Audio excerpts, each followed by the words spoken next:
से तेज है, कलम की काजल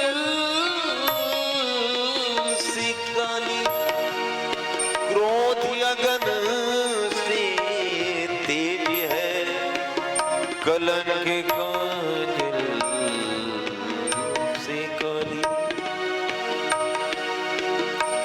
पूजा करो वंदनी करो, पूजा करो वंदनी करो, सुमिरो मैया ठोया, सुनो मैया ठोया,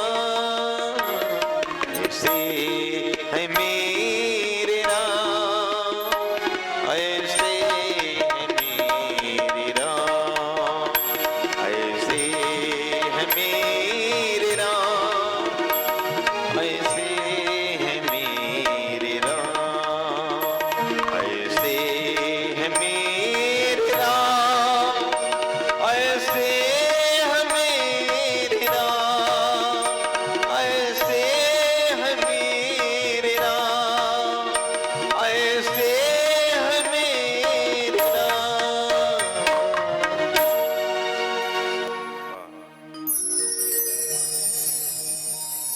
बोलो परम पूजनीय सदगुरु भगवान की जय। आरती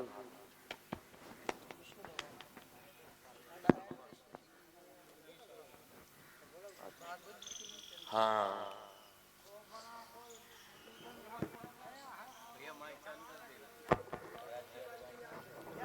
हाँ।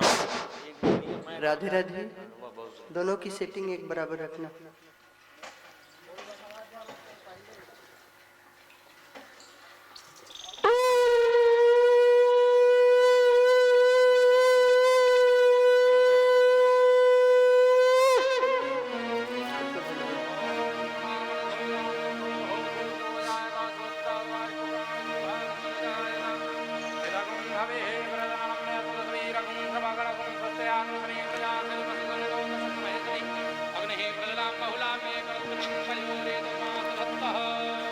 हे विष्णु जी तेरी आरती उतारो, हे विष्णु जी आरती उतारो, आरती उतारो मैं तो तन मन बार, आरती उतारो मैं तो तन मन बारो, हे विष्णु जी तेरी आरती उतारो, हे विष्णु जी आरती उतारो, मोरे मुकुट तेरे शीश पे सोहे, मोरे मुकुट तेरे शीश पे सोहे, प्यारे सुदर्शन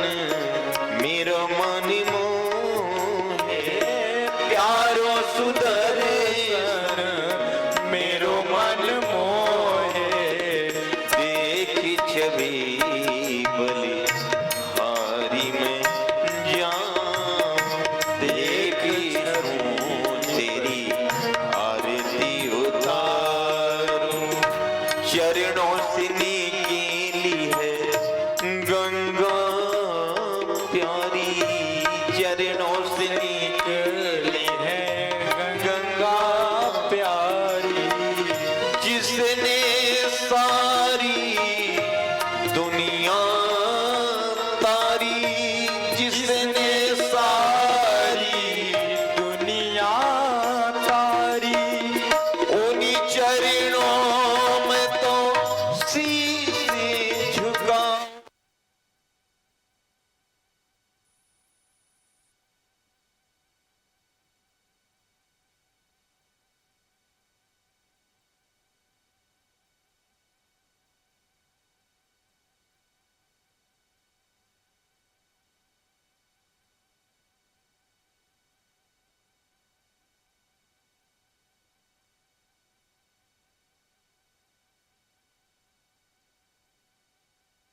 त्वमेव विद्या द्रविणं त्वमेव त्वमेव सर्वं मम देवदेव त्वमेव सर्वं मम देवदेव त्वमेव सर्वं मम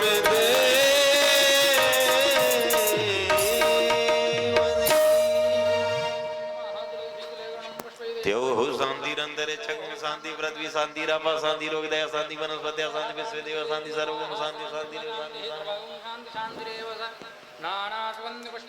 यथा काल भगवानी च पुष्पांजलि में दत्तम ग्रहणा परमेश्वर मंत्र जय जय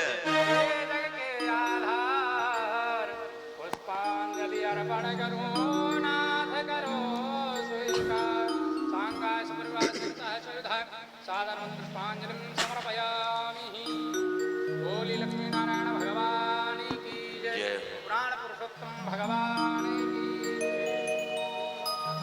राधे राधे। जय श्री राधे। श्री राधे।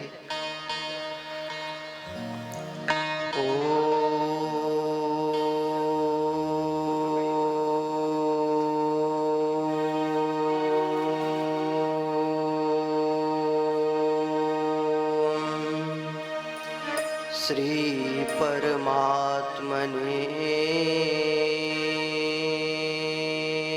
नमः। हरये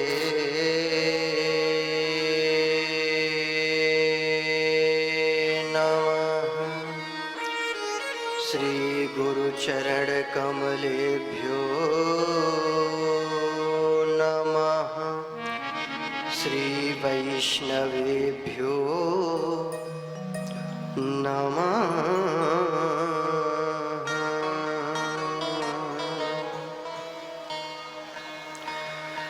सच्चिदानंद रूपाय विश्वोत्पत्त्यादिहेतवे सच्चिदानंद रूपाय विश्वोत्पत्त्यादिहेतवे तापत्रय विनाशाय तापत्रय विनाशाय श्री कृष्णाय वयं नमः। श्री कृष्णाय वयं नमः श्री कृष्णाय वयं नमः।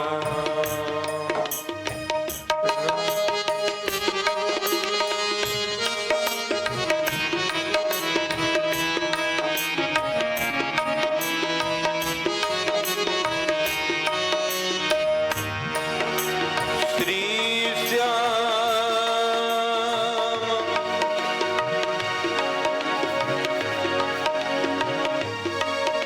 श्री श्याम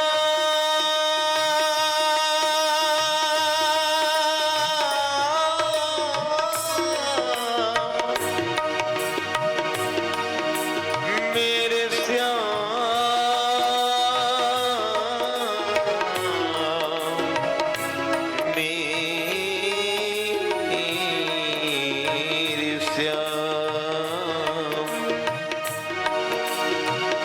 वह मोदी न मुक्ति के मंदिर में जो प्रमाद भरा ब्रज धाम में है उतना सुख और कहीं भी नहीं। जय जय। जितना सुख कृष्ण के नाम में है तो शशि में न सरोज सुधा रस में न ललाम लता अभिराम में है उतना सुखी और कहीं भी नहीं। जितना सुख कृष्ण के नाम में है।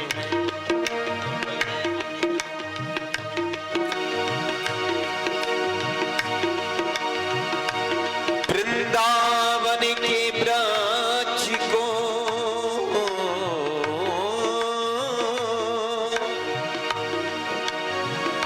वृंदावन के वृक्ष को मरम न जाने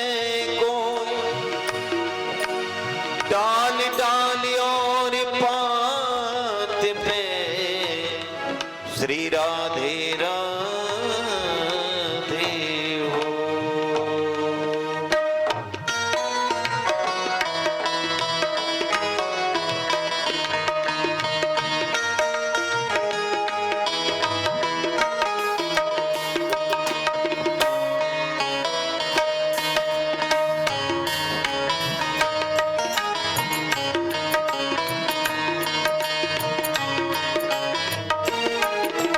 नारायणं नमस्कृत्य नरं चैव नरोत्तमं नारायणं नमस्कृत्य नरं चैव नरोत्तमं देवीं सरस्वतीं व्यासं देवीं सरस्वतीं व्यासं ततो जयमुदीरये ततो जयमुदीरये ततो जयमुदीरये।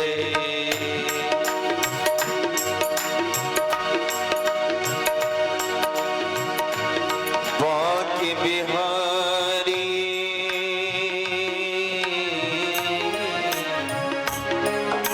ओ गिरिवरधारी।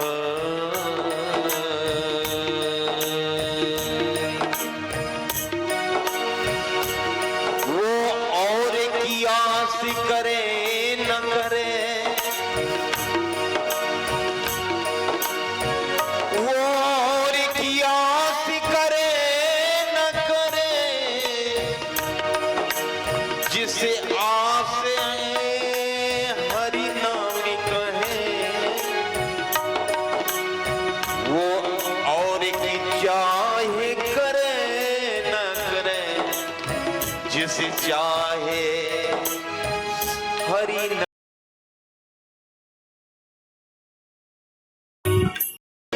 नजीरों से गिरा ना, जय जय चाहे जो भी सजा देना,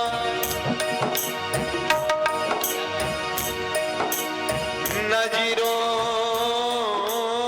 से जो गिर जाए मुश्किल ही संभल पाए।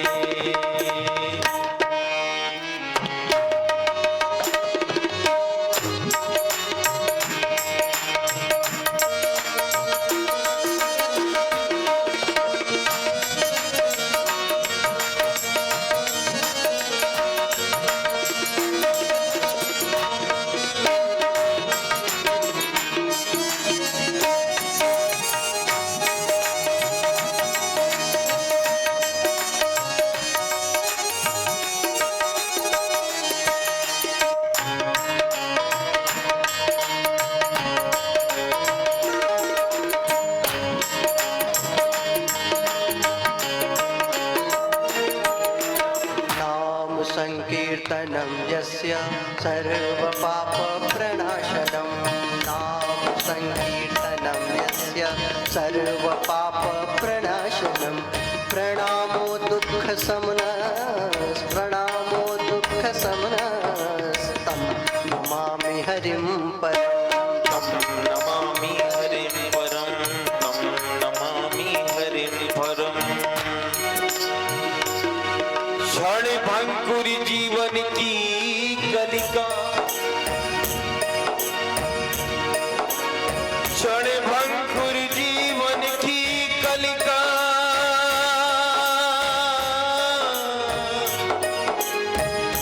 कल रात को जान खिली न खिली, मलिया जल की सुजी शीतल मंद, समीर समीर चली न चली, कलिकाल को भर लिए फिर तन नम्र से चोटे झिली न झिली, भजले हरि नाम हरि रसना, फिर अंत समय में हिली न हिली। आज कहे प्रभु का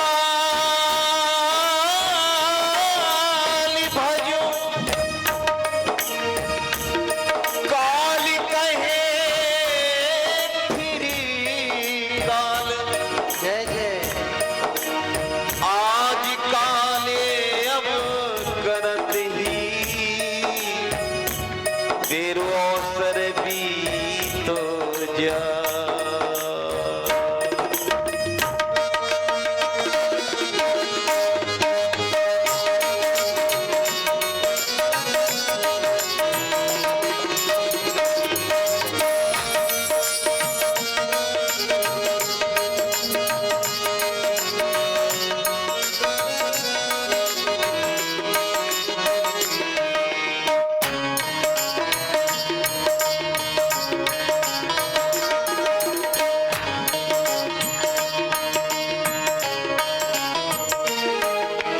वसुदेवासुतं देवं कंसचाणूरमर्दनं वसुदेवासुतं देवं कंसचाणूरमर्दनं देवकी परमानन्दं देवकी परमानन्दं कृष्णं वन्दे जगद्गुरुं कृष्णं वन्दे जगद्गुरुं कृष्णं वन्दे जगद्गुरुं। मोर जो बनो तो बनो श्री वृंदावन को, मोर जो बनो तो बनो श्री वृंदावन को। पीवे पीवे करके प्रभु तुमको रिझाऊंगो। मरकट जो बनो तो बनो श्री वृंदावन को। लताओं के बीच जो रे जनाऊंगो। प्रभु भिखारी जो बनो तो बनो श्री वृंदावन को। इन भगतन के घर मांगे मांगे खाऊंगो। प्रभु भक्त जो बनो तो बनो श्री वृंदावन को। श्री राधे श्याम पुकारा करूंगो। चलो मन वृंदावन की ओर, चलो रे मन वृंदावन की ओर। चलो मन वृंदावन की ओर। चलो मन वृंदावन की ओर। वृंदावन में शांति बहुत है। वृंदावन में शांति बहुत है। राधे राधे बोल। चलो रे मन वृंदावन की ओर। चलो रे मन वृंदावन की ओर।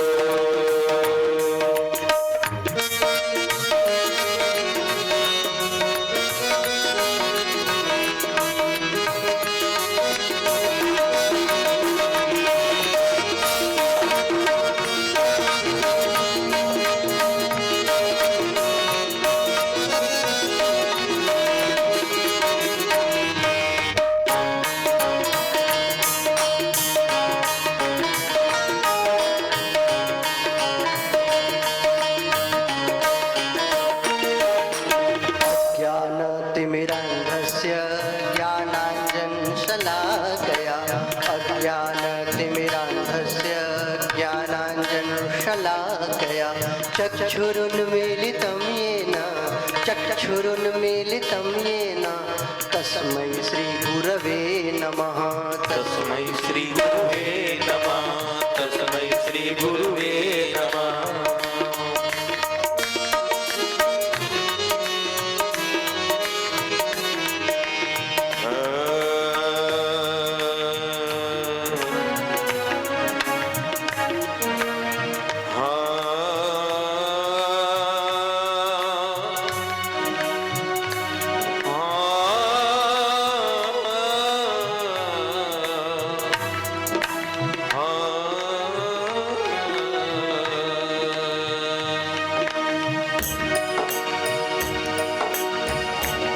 गुरु बिन भव निधि तरह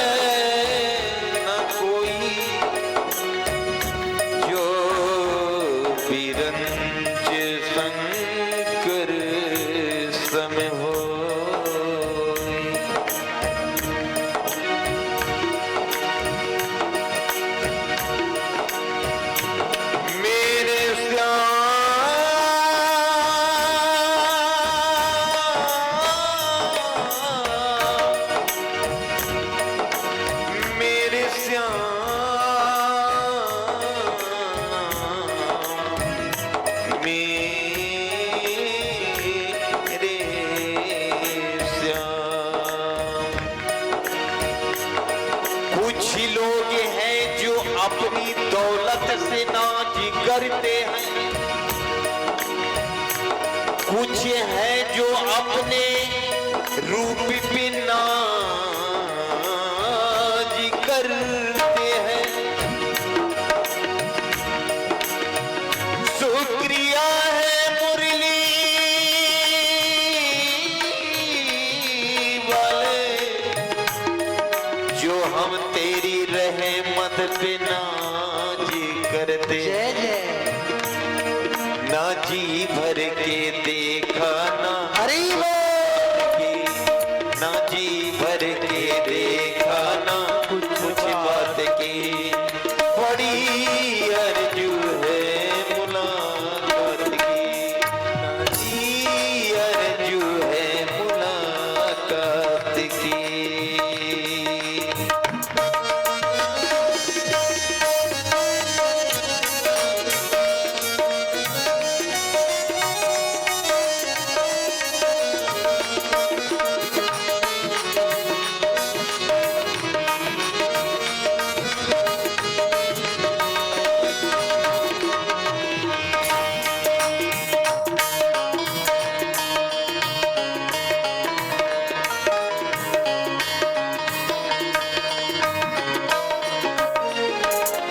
वाञ्छाकल्पतरुभ्यश्च कृपा सिन्धुभ्यैव च वाञ्छाकल्पतरुभ्यश्च कृपा सिन्धुभ्यैव च पतितानां पावनेभ्यो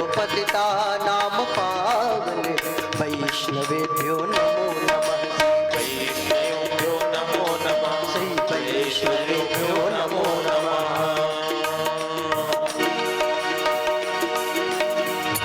नमो नमो श्री वृंदावन। जय जय कि नमो नमो श्री वृंदावन। मेरे मन में बस चाही यही है, मेरे मन में बस चाहे यही है, मन तो मेरा यही कहता है, तेरे चरणों को मैं नित्य पखारा करूं। जय जय श्री राधा रमण, जय जय नवल किशोर, जय गोपी चित चोर प्रभु, जय जय माखन चोर।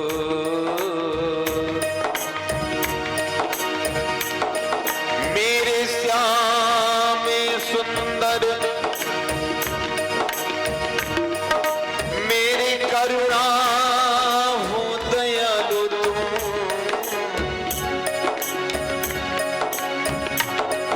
तुम्हें अगर रूठो तो मैं सदा मनाता रहूं।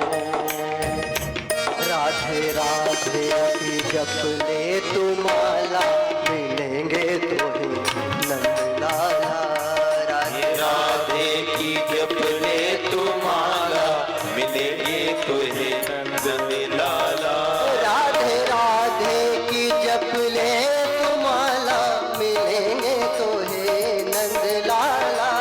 राधे राधे की जप ले तू माला, मिलेंगे तो हे नंद लाला। राधे राधे की जप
कृपा करो हे राधिके भरो प्रेम की रंग।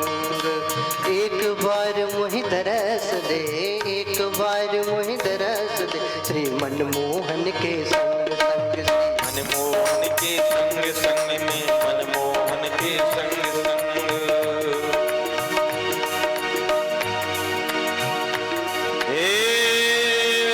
मान लिया कि मैं तो नहीं हूँ तेरे काबिल,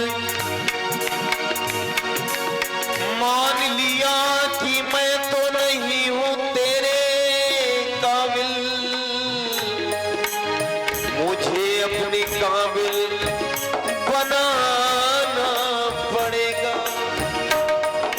मुझे अपने काबिल बनाना पड़ेगा। कृपा की न होती जो, जय जय जो ये आदत तुम्हारी, तो सुनी ही रहती ये अदालत तुम्हारी। गरीबों के दिल में जगह है तुम न पाते, तो किस दिल में होती हिफाजत तुम्हारी। तो गरीबों के दिल में जगह है तुम ना पाते, तो किस दिल में होती हिफाजत तुम्हारी।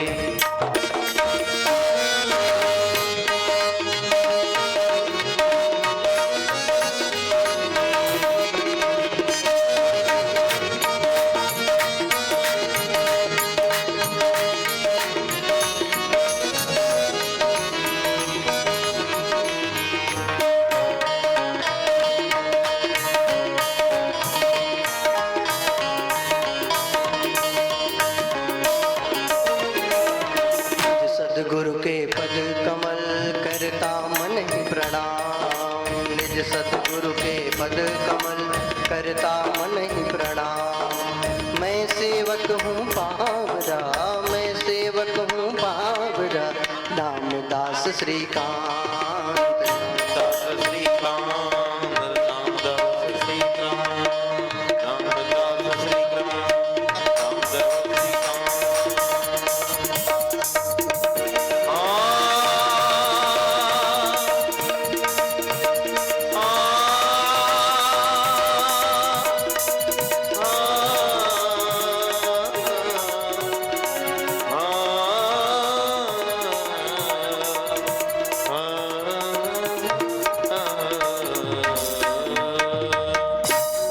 बोलिए भक्त वत्सल भगवान की, राधा रानी सरकार की,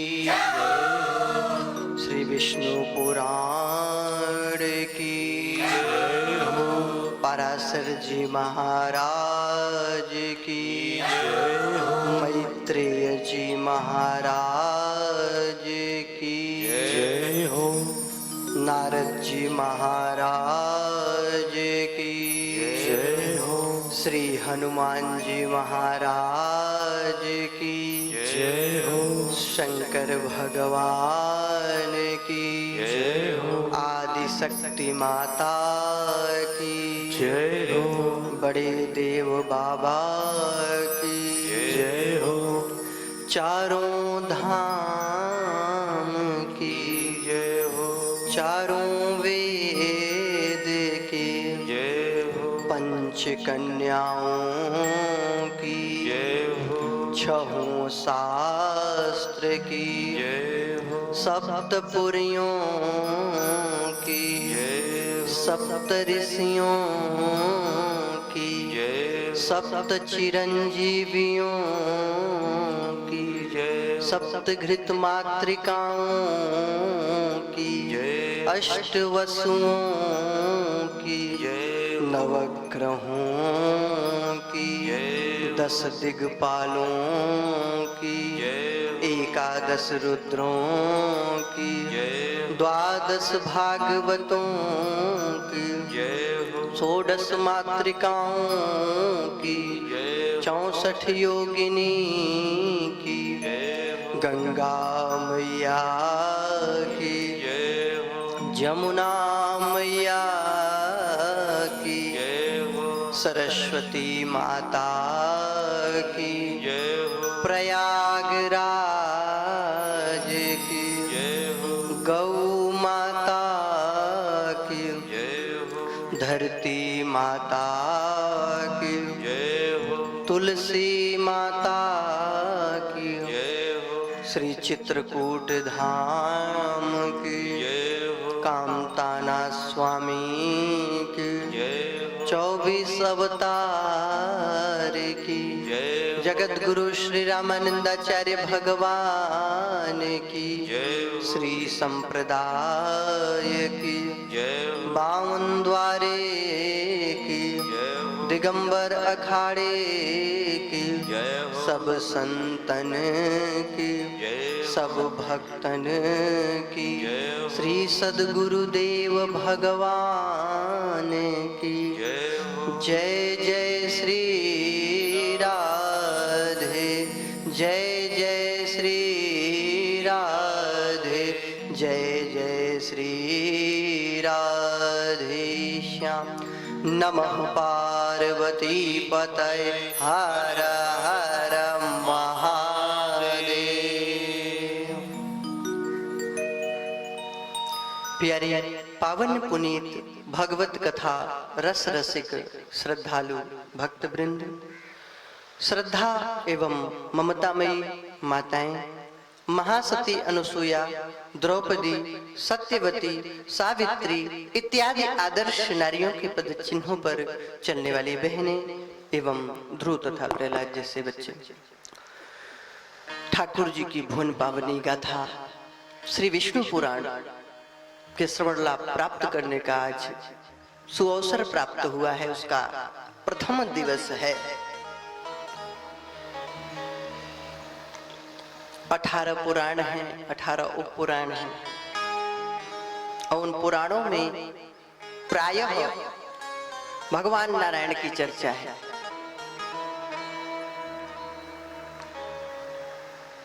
विष्णु पुराण, वामन पुराण, वाराह पुराण, वायु पुराण, किसी भी पुराण में देखेंगे सब में भगवान नारायण की महिमा गाई गई है। और जहाँ नाम की बात आई है भगवान नाम का, तो उसमें नारायण के नाम की महिमा अवश्य गाई गई है। यस्य स्मरण मात्रेण, जिसके स्मरण मात्र से पाप दूर भाग जाते हैं। भगवान विष्णु पर एक बहुत पुराण है। श्रीमद् भागवतम तो है ही, विष्णु पुराण भी है, वामन पुराण भी है, वाराह पुराण है, कूर्म पुराण है। जितने पुराण हैं सभी में भगवान की चर्चा है। और ये जो विष्णु पुराण है इसमें तो विशेष रूप से भगवान नारायण की महिमा गाई गई है और उनके अवतारों का वर्णन है और भगवान श्री कृष्ण के लीला चरित्रों का वर्णन है बहुत सुंदर ढंग से। और उनके भक्तों का भी चरित्र है इसमें, ध्रुव, प्रहलाद इत्यादि के ऊपर कैसे भगवान ने कृपा किए थे। यद्यपि सब पुराणों में महात्म्य पहले लिख दिया गया है, लेकिन विष्णु पुराण की अद्भुत चरित्र है। इसमें प्रारंभ से ही कथा, शुरू से ही कथा और महात्म्य के नाम पे कोई विशेष अध्याय नहीं है। हर अध्याय महात्म्य है, हर अध्याय के श्रवण पठन का महिमा है। इसके सुनने से, पढ़ने से तो महाराज अंत में अंतिम अध्याय में, छठे अंश के अंतिम अध्याय में, 8वें अध्याय में वर्णन है महात्म्य का थोड़ा। उसमें आया है कि महाराज प्रयागी पुष्करे चैव कुरुक्षेत्रे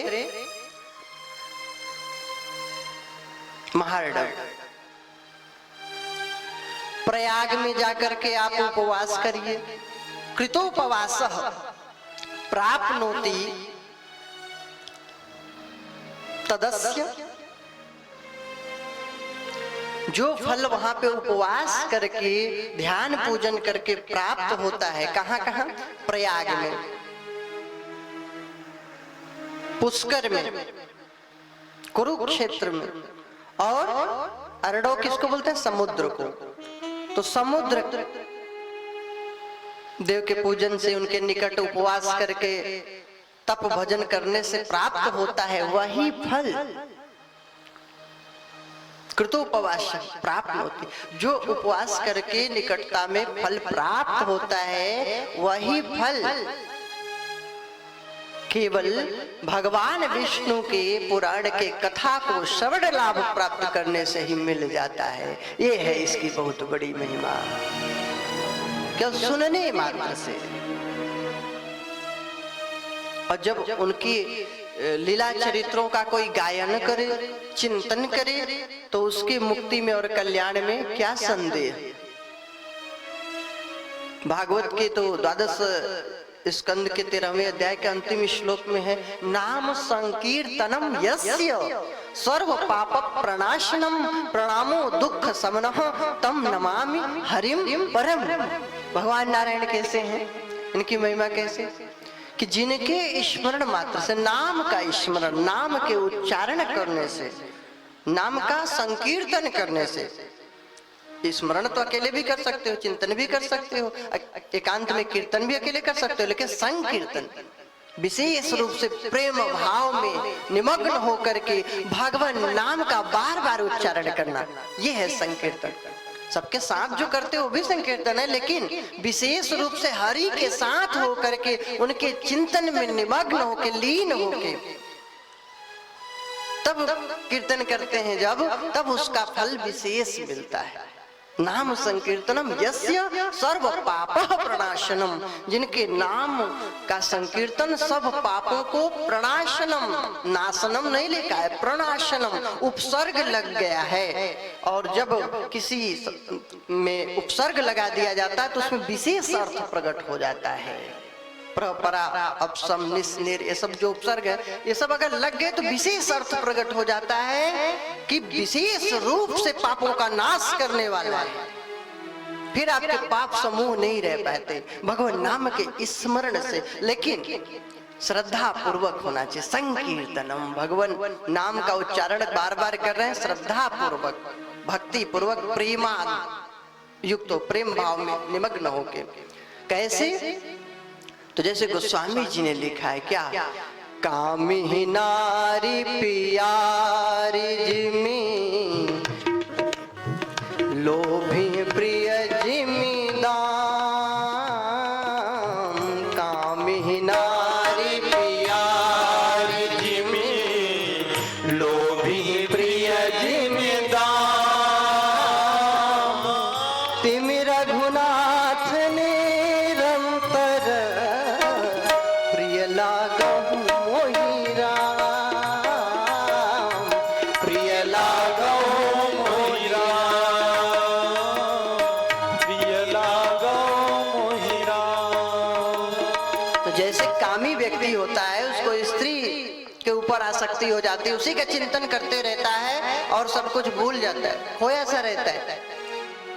जैसे कामी व्यक्तियों को स्त्रियों का चिंतन अच्छा लगता है और लालची लोभी लोगों को धन बहुत प्रिय होता है, उसी तरह तुलसीदास जी बोल रहे हैं कि भगवान के नाम से, भगवान के चरण कमलों से मेरा प्रेम लग जाए, अनुरक्ति हो जाए। वैसे ही भगवान का नाम प्रिय लगने लगे, वैसे ही भगवान की महिमा प्रिय लगने लगे, तो जान लो जीव का कल्याण होने में कोई संदेह नहीं रह जाता। फिर तो भगवान नारायण के नाम की महिमा, उनके रूप का वर्णन, स्वरूप का वर्णन, उनके स्वभाव का वर्णन, उनके प्रभाव का वर्णन, और जिसके जीवन में भगवान नाम का अभाव है उसका भी वर्णन, कि उसकी क्या दुर्गति होती है नरकों में। तो इनके चरित्र को श्रवण करने से, कहने से, पढ़ने से जीव का कल्याण हो जाता है। भगवान के नाम की इतनी महिमा है। ध्रुव ने भगवान का नाम ही तो जपा था, प्रहलाद ने भगवान का नाम ही तो जपा था। आज भी ध्रुव जी ध्रुव तारा के रूप में उत्तर दिशा में चमकते रहते हैं। उनके लोक का दर्शन करने से जीव का कल्याण होता है। तो उनको यह लोक कैसे प्राप्त हुआ? भगवान के नाम की शक्ति से। लेकिन नाम लेना है तो श्रद्धा पूर्वक, ये नहीं भाव कुभाव अनख आलस हूं, आलस पूर्वक कैसे भी भाव से कुभाव से नाम ले लो। नाम जपत मंगल दिशि दसों लिखा है, लेकिन ये नहीं लिखा है कि भगवान नाम लेना है तो नशा पत्ती और दारू पी करके और कीर्तन करो, तो इससे आपका कल्याण नहीं होगा। ये एक अपराध है, क्योंकि सरस्वती कीर्तन कर रहे हो, भजन कर रहे हो, हारमोनियम है, ढोलक है, ये किसका स्वरूप है? संगीत सरस्वती का। उसके ऊपर अब गुटखा खाए हो, कोई नशा है तो थूक रहे हो, तो ये माँ सरस्वती का अपमान कर रहे हो आप। फिर आप नशा करके अगर कीर्तन भजन कर रहे हो या गाजा बीड़ी पी के उड़ा रहे हो, तो वायु देव है। वातावरण में जो वायु है कौन है? भगवान नारायण के ही अंश है, देव हैं, वायु देवता हैं। आप क्या कर रहे हो? वायु देव को अपना मुख का जूठन ले, वायु देव आप भी थोड़ा सा प्रसाद लो, तो इससे कल्याण नहीं होगा। हाँ, और ज्ञान और देते हैं कि छान छान किसी की न मान निकल जाएगी जान पे, कौन करेगा पहचान, बूटी बम बम भोले भगवान शिव। क्या भगवान शंकर जी गांजा पीते थे? कोई प्रमाण है आपके पास? भगवान शिव कभी गांजा नहीं पीते थे, भगवान शिव कभी भांग नहीं पीते थे। प्रमाण ये है कि जब समुद्र मंथन से विष का प्रादुर्भाव हुआ था तो उससे संसार जलने लगा था, तो उसमें गांजा भांग तमाम विषैले चीज सब रहे होंगे। उसमें तो लता वृक्ष औषधियां डाल दी गई थी, क्षीर सागर में मंथन किया गया तो विष प्रकट हुआ। तो भगवान शिव दुनिया न जल मरे, संसार के लोग दुखी न हो, इसलिए उस विष का पान किए थे और अंदर राम जी का चिंतन करते हैं, भगवान नारायण का चिंतन करते हैं, इसलिए हृदय में नहीं ले गए कि कहीं नारायण को कष्ट न हो। और बाहर अगर निकालने तो दुनिया मर जाए, तो उसको कहाँ रोक लिए? गले में। और नाम हो गया नीलकंठ। और उसके बाद फिर क्या खाए पिए होंगे जब गले में विष ही रोके हैं? गाजा भांग कहाँ से आ गया? ये हम लोगों ने संसार में कुछ वामपंथी विचारधाराओं के जो धर्म विरोधी तत्व हैं उनके द्वारा फैलाए गए दुष्प्रचार के द्वारा हम लोग ये समझे कि जो है गाजा भांग भगवान शिव का प्रसाद है, जबकि बिल्कुल एकदम निराधार है, इसका कोई प्रमाण नहीं है। क्यों? वो भक्ति की नशा करते थे। नशा किसकी करते थे? भगवान नाम का। भगवान नारायण भगवान शिव का स्मरण करते हैं, चिंतन करते हैं, और शिव भगवान का। अब आप देखे होंगे बचपन से अभी तक कि जहाँ शिवालय है वहां पे लोग क्या करते हैं? गर्मी के महीने में एक घड़ा मटका जल रख देते हैं, ऊपर थोड़ा थोड़ा बूंद टपकता रहता है कि नहीं? जल गिरता रहता है उनके ज्योतिर्लिंग के ऊपर। तो जल धारा शिव प्रिय, भगवान शिव को सबसे ज्यादा प्रिय क्या है? वो जल धारा ही प्रिय है। और क्या प्रिय है? बिल्व पत्रम शिवालये। भगवान शिव को क्या प्रिय है? बिल्व पत्र में राम राम लिख करके भगवान नाम का स्मरण करते हुए बिल्व पत्र चढ़ाइए या उनके नाम को अंकित कर दीजिए उस बिल्व पत्र पर, तो भगवान भोलेनाथ शिव परम प्रसन्न हो जाते हैं। और गांजा भांग नहीं। हाँ, कि आजकल जो अश्लील अभद्र गीत फैल गए हैं, अब तो देवी देवताओं को भी लोग नहीं छोड़ रहे हैं। हाँ, तुझको गौरा छोड़ दूं लेकिन भांग न छोड़ी जाए। बताओ, भगवान भोलेनाथ जिस सती माता को के जो शरीर त्याग दिया था दक्ष प्रजापति की पुत्री बन करके, उस सती माता के शरीर को अपना ज्योति प्रकाश और जो चेतना थी उससे चली गई, उसके शरीर को छोड़ दी। उस शरीर को लेकर के भगवान शिव विरह से युक्त होकर पता नहीं कितने दिन तक ऐसे व्याकुल घूम रहे थे कंधे पे लेके। भगवान नारायण ने फिर सुदर्शन से और कहीं बाणों से वर्णन है उसके कई टुकड़े किए थे। फिर जहां जहां वो स्थल अंग गिरे वो स्थल दिव्य शक्तिपीठ के नाम से विख्यात हो गए। इतना प्रेम करते थे। और वो भगवान शिव का ही रूप है देवी, अर्धनारीश्वर रूप। देखे होंगे, दर्शन किए होंगे ना चित्र में या कहीं मूर्ति में, आधा अंग देवी माता का, आधा भगवान शिव का। मतलब शिव और शक्ति में कोई अंतर नहीं है। और उन शक्ति के लिए भगवान शिव कहेंगे कि हे गौरा, तुझको छोड़ दूं लेकिन भांग नहीं छोड़ सकता। सोचो, जो जिनके शरीर को लेकर के फिर रहे थे, जबकि देवी उस शरीर को छोड़ के चली गई थी, फिर भी जो है उस शरीर को लेके घूम रहे थे, व्याकुल होके इतना प्रेम करते हैं। ओ भगवान शिव ऐसा बोल सकते हैं? नहीं। किसी मूर्ख ने ऐसा गीत लिख दिया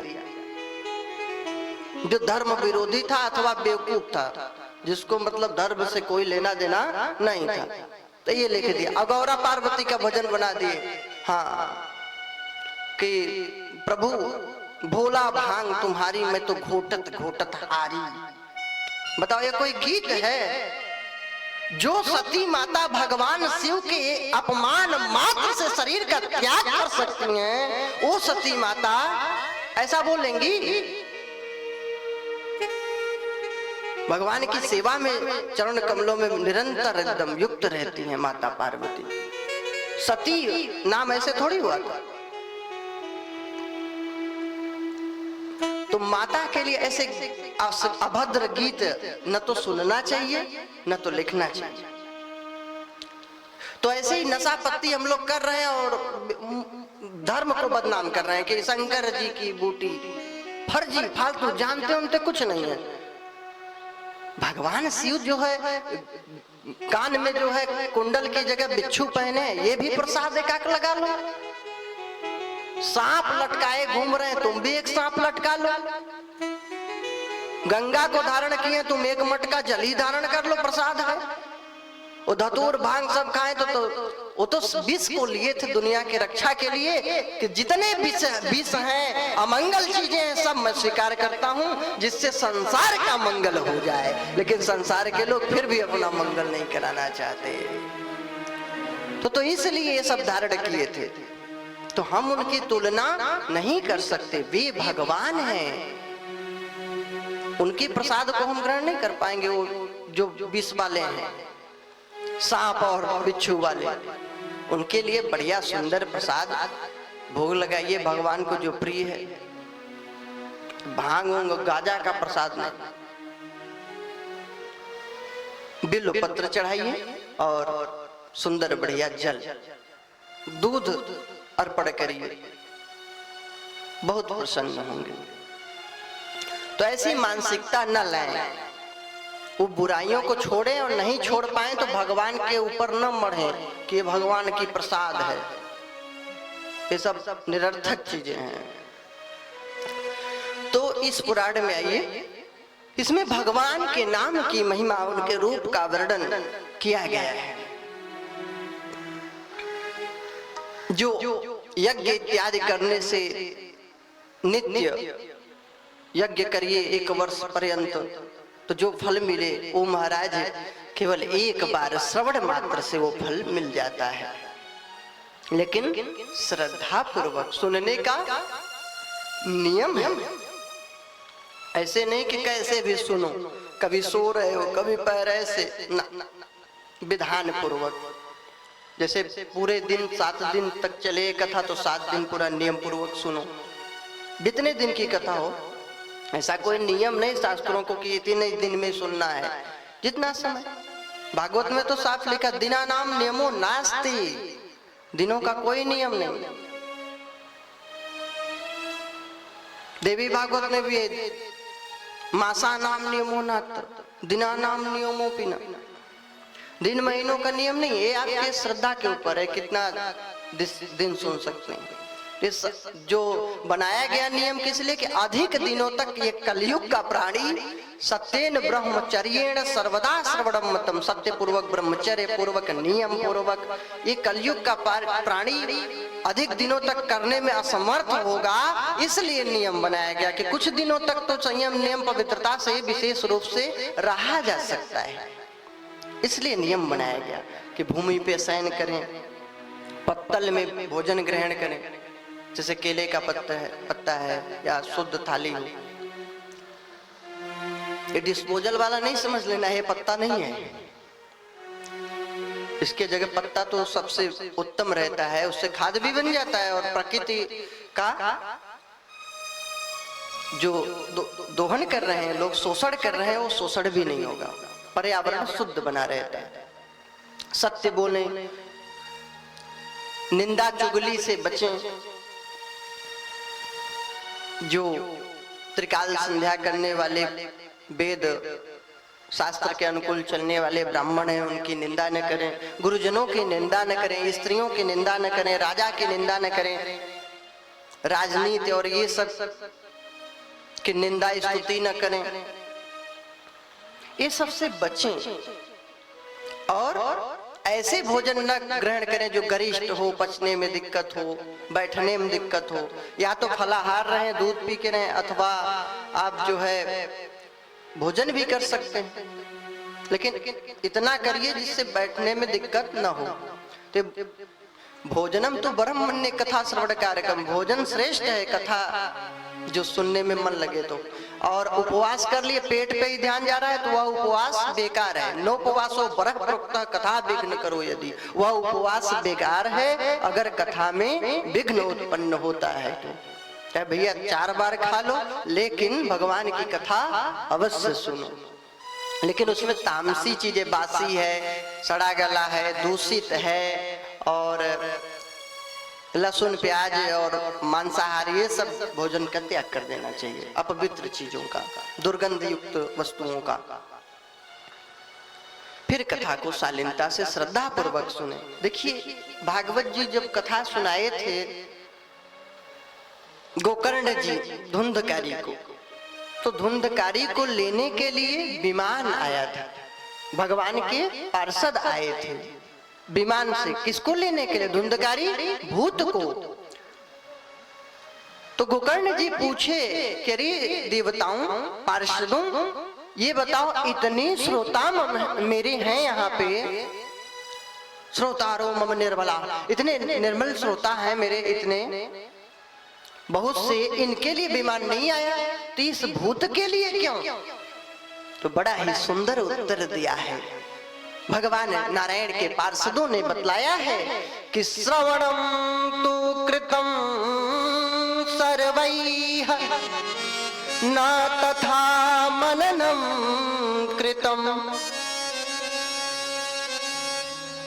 सब लोगों ने सुना लेकिन मनन चिंतन नहीं किया। फल भेदस्ततो जातो भजनादपि मानद, इसीलिए फल में भेद हो गया। श्रवण तो सभी ने किया लेकिन मनन चिंतन नहीं किया। इस कान से सुना, इस कान से उड़ा दिया, तो कोई लाभ नहीं हुआ। तो इससे क्या शिक्षा मिली कि सुन करके उसका मनन चिंतन करोगे जब, तब आपका कल्याण। अब सुन तो लिए कथा कि तुलसी जी को जल अर्पण करना चाहिए, अब सुन लिया, लेकिन कभी जल नहीं चढ़ाते, तो बताओ जल चढ़ाने से फल मिलेगा कि सुनने से? केवल जल चढ़ाना भी पड़ेगा सुन करके। ऐसा नहीं कि सुनो ही मत, सुनोगे नहीं तो जानोगे कैसे? सुनने का है महात्मा, लेकिन सुनकर वैसा करोगे तब ज्यादा फल मिले, कल्याण होगा। अब सुन लिया सूर्य को जल देना चाहिए। अब कितने लोग हैं कि सूर्योदय हो गया तब उठ रहे हैं चारपाई से, वो भी चाय नाश्ता करके, बिना नहाए धोए। बताओ, उसका नाम रख दिए बेटी।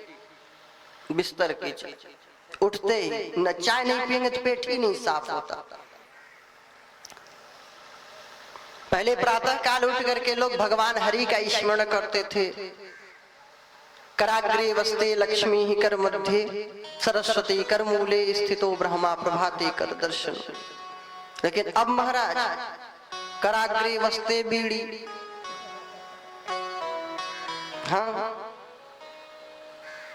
कर मध्य तो तांबूलम और कर मूले स्थितो गुटका प्रभाते कप दर्शनम। सुबह चाय, तो ये दुर्दशा है समाज की। तो आजकल नियम बदल लिए, अब कहते हैं महाराज पेट खराब रहता है, कमर दुखता रहता है। आजकल तो बिना ज्योतिष के ज्ञान के किसी को भी बोल दो, क्यों नींद नहीं आती तुमको, हाथ में लिखा है, बोलेगा बिल्कुल सही कह रहे हो महाराज, नींद तो सही नहीं आती। अब भाई उनको रात भर मोबाइल देखना है, पिक्चर देखेंगे तब सोएंगे। अब पढ़ने लिखने वालों की बात नहीं कह रहे, कुछ लोग पढ़ भी रहे हैं, तो जो पढ़ते लिखते हैं वो तो जग रहे हैं अपना त्याग करके, या कोई योग कर रहा है, ध्यान कर रहा है, लेकिन निरर्थक जग रहे हैं। अरे मोबाइल चला लो ऐसे टाइम जिसमें नींद भी डिस्टर्ब न हो, काहे बीमारी बुला रहे हो। तो किसी को भी बोल दो कि आपका पेट खराब रहता है, बोलेगा हाँ महाराज बिल्कुल सही पकड़े। बोलो लिखा है हाथ में, गैस बनती है तुम्हें, नींद नहीं आती, टेंशन ज्यादा रहती है, अरे महाराज बिल्कुल सही। तुम्हारे कमर दुखता है, बिल्कुल सही कह रहे हैं महाराज। शरीर थका थका सा रहता है, जी महाराज। किसी को भी बोल दो बिना ज्योतिष के, भूख कम लगती है, जी महाराज। हर समय व्यस्त, टेंशन में, तनाव में जी रहा है आदमी। ये नहीं कि 1-2 घंटा जाओ सत्संग सुन लो, कहीं एकांत में बैठकर चिंतन करो, अपने ही बारे में सोचो, मैं कौन हूं, मेरा कौन है। अब ये बताइए, जिस शरीर को हम खूब सुंदर सजाते हैं, सुंदर बढ़िया क्रीम पाउडर लगा के, काजल लाली लिपस्टिक लगा के खूब संवारते हो, एक दिन इसकी सुंदरता खत्म हो जाती है। लाल होठ, गुलाबी गाल, नीली आंखें, सब बिल्कुल खत्म, झुर्रियां पड़ जाती है, दांत भी टूट जाते हैं, वेदांती बन जाते हैं बिना दांत के। कान में भी सुनाई कम पड़ने लगता है, आंखों से भी दिखाई कम पड़ने लगता है, शरीर की सुंदरता खत्म। तो जिस शरीर पर हम इतना ध्यान देते हैं, यह शरीर भी अपना साथ नहीं देता। अब ये बताइए कि ये शरीर बनता कैसे? भोजन से, अन्न से। जो अन्न ग्रहण करता है जीव, तो उस अन्न से क्या बनता है? रस बनता है, रस से फिर रक्त, मांस, मेद, रस, रक्त, मांस, मेद, अस्थि, मज्जा और शुक्र, ये 7 धातुएं पुष्ट होती हैं अन्न के रस से। और वह अन्न अगर 2-3 दिन घर में रख दो, बना करके भोजन सिद्ध करके भोजन बना के रख दो, तो 2 दिन में सड़ जाएगा, सुबह का शाम को खराब हो जाएगा, सब्जी खराब हो जाती है कि नहीं? और उसी अन्न से, उसी भोजन से यह शरीर बना है, तो काय का नाम नित्यता। इस शरीर की क्या नित्यता? ये तो नश्वर है। और इस शरीर से संबंध रखने वाले जो हैं, वो कब अपने होंगे? जब ये शरीर ही अपना साथ छोड़ देता है, तो हम दूसरे से आशा करते हैं बहुत प्रेमी है, हाँ मेरे लिए सब कुछ कर सकता है, तो तब समझ में आता है जब सब कुछ करने की बात आती। तो यहाँ कोई किसी के काम नहीं आता भगवान के सिवा। हाँ, जब दुख तकलीफ आता है तब समझ में आता है कौन किसका है। 4 चीजों की परीक्षा होती है आपातकाल में। किसका? धीरज, धर्म, मित्र, अरु नारी। धीरज, धर्म, मित्र, अरु नारी। आपद काल परखिए चारी। आपत काल परखिए चारी। आपत काल परखिए चारी। धीरज, धर्म, मित्र और पत्नी, या पत्नी है तो आपके पति, इन सब की परीक्षा तब होती है जब आपातकाल आता है। हाँ, और जब जेब में पैसे रहते हैं ना, तो खूब यार दोस्त खूब मिल। पैसे का मतलब धन, वैभव, सुंदरता, या आपके पास ताकत है, जवानी जब तक है, सब 10 यार मित्र मिलेंगे।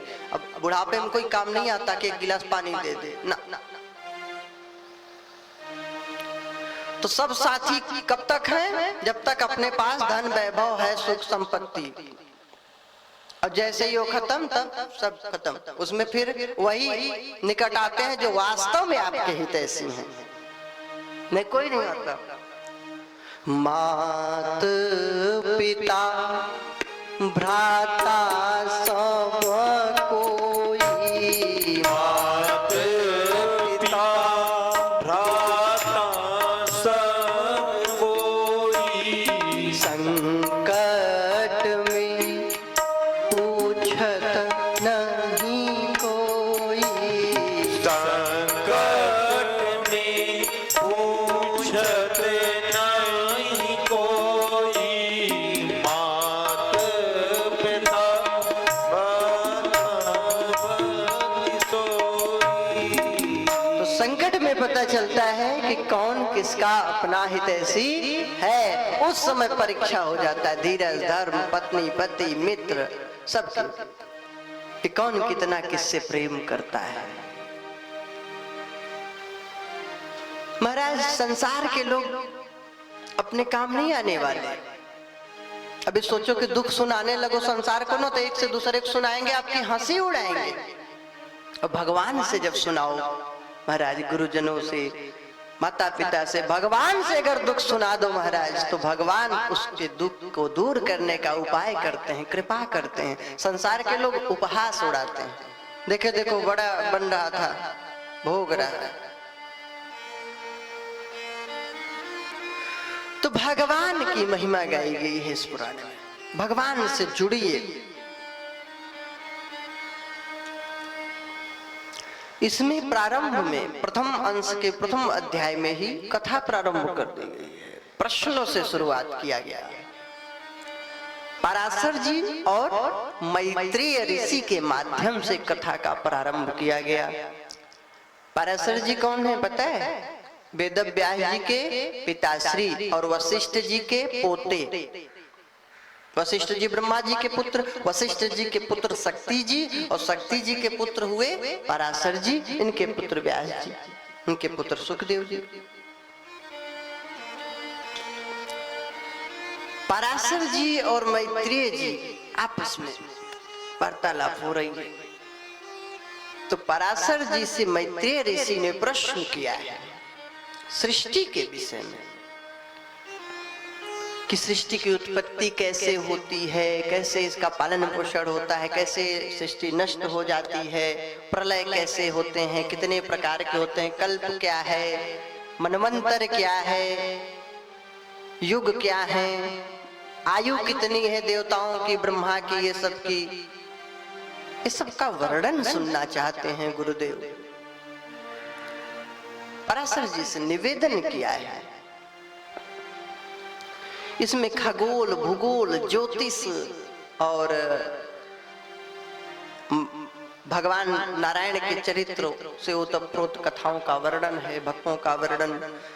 और शिव और भगवान नारायण में कोई भेद नहीं है, दोनों एक हैं, इस बात को भी बतलाया गया है।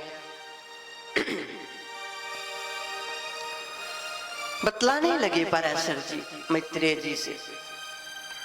जब उन्होंने सृष्टि विषयक बहुत से प्रश्न किए, तो पराशर जी बोले, मुझे तो एक बात याद आ गई तुम्हारे प्रश्न करने से। कहे क्या? तो बतलाने लगे कि एक बार की बात है, मेरे दादाजी, पितामह, पिता के पिता वशिष्ठ जी और विश्वामित्र में थोड़ी अनबन चल रही थी। तो विश्वामित्र जी ने एक राक्षस को प्रेरित किया है, और वह राक्षस जाकर के शक्ति महाराज को भक्षण कर लिया, खा गया। इस दुख से दुखित होकर के पराशर जी मैत्रेय जी को बतला रहे हैं कि दुखित होकर के मैंने ऐसा यज्ञ कराया जिसमें जितने राक्षस से सब आके मरने लगे, स्वाहा होने लगे। वशिष्ठ जी आकर के समझाए हैं कि पुत्र ऐसा मत करो, शक्ति की मृत्यु उसी राक्षस के द्वारा निर्धारित थी, इसलिए वे मारे गए, उसमें राक्षस का दोष नहीं है। सब अपने कर्मों के अनुसार सुख दुख भोगते हैं, कोई किसी को सुख दुख देने वाला नहीं है। सब अपने कर्म के अनुसार फल पाते हैं। इसलिए दुखी मत हो तुम, यह यज्ञ बंद कर दो। उन्होंने राक्षस वध जो यज्ञ था उसको समाप्त किया, राक्षसों की रक्षा हुई। इससे प्रसन्न होकर के पुलस्त्य ऋषि आ गए, पधारे। ये रावण कौन था? पुलस्त्य ऋषि के ही वंश में तो था। उत्तम कुल पुलस्त्य कर नाती, शिव विरंच पूजहि बहु भांति। उत्तम कुल का था। ये राक्षस राज रावण था ना, तो ये पुलस्त्य जी से ही राक्षस लोगों की उत्पत्ति हुई थी। तो इसलिए ये आए, प्रसन्न हुए कि बेटा तुमने जो है वशिष्ठ जी के समझाने पर यह यज्ञ बंद कर दिया, इसलिए मैं बहुत प्रसन्न हूँ। जाओ तुम्हें वरदान देता हूँ, तुम सब शास्त्रों के ज्ञाता बन जाओ, सब शास्त्रों का ज्ञान प्राप्त हो जाए तुम्हें। और यज्ञ कर रहे थे, सब राक्षस मरते जा रहे थे, फिर भी तुमने समूल राक्षसों का नाश नहीं किया, इसलिए जाओ तुम पुराणों के वक्ता बन जाओ।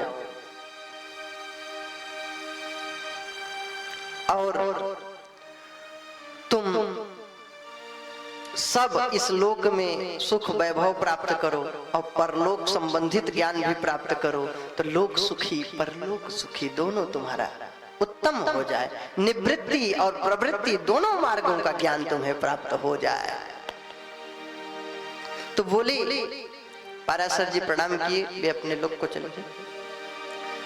पुलस्त्य जी वहां से चले गए पराशर जी को वरदान दे करके। तो पराशर जी बोले कि हे मैत्रेय जी, वो मुझे बात स्मरण हो आई है कि मुझे कैसे पुराणों के ज्ञान की वरदान दे करके पुलस्त्य जी गए थे। तो पुराण और शास्त्रों का मुझे ज्ञान है, उनकी कृपा से तो मैं तुम्हें वह ज्ञान अवश्य सुनाऊंगा।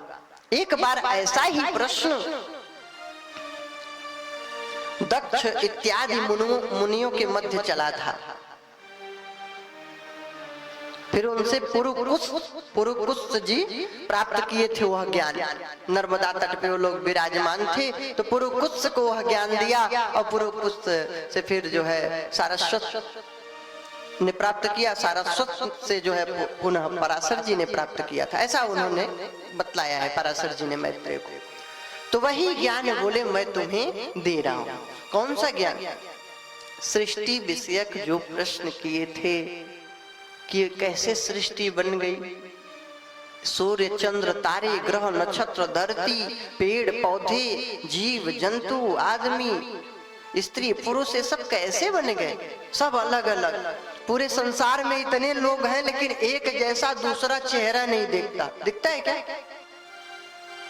इतने गांव में लोग हैं, बालक हैं, बालिकाएं हैं, वृद्ध हैं, वृद्धा माताएं हैं, पुरुष हैं, स्त्री, सब लोग हैं, लेकिन रूप सबका अलग है। एक जैसा दिखेगा फिर भी कोई न कोई अंतर अवश्य होगा। अब सोचिए ब्रह्मा जी की कैसी अद्भुत रचना है।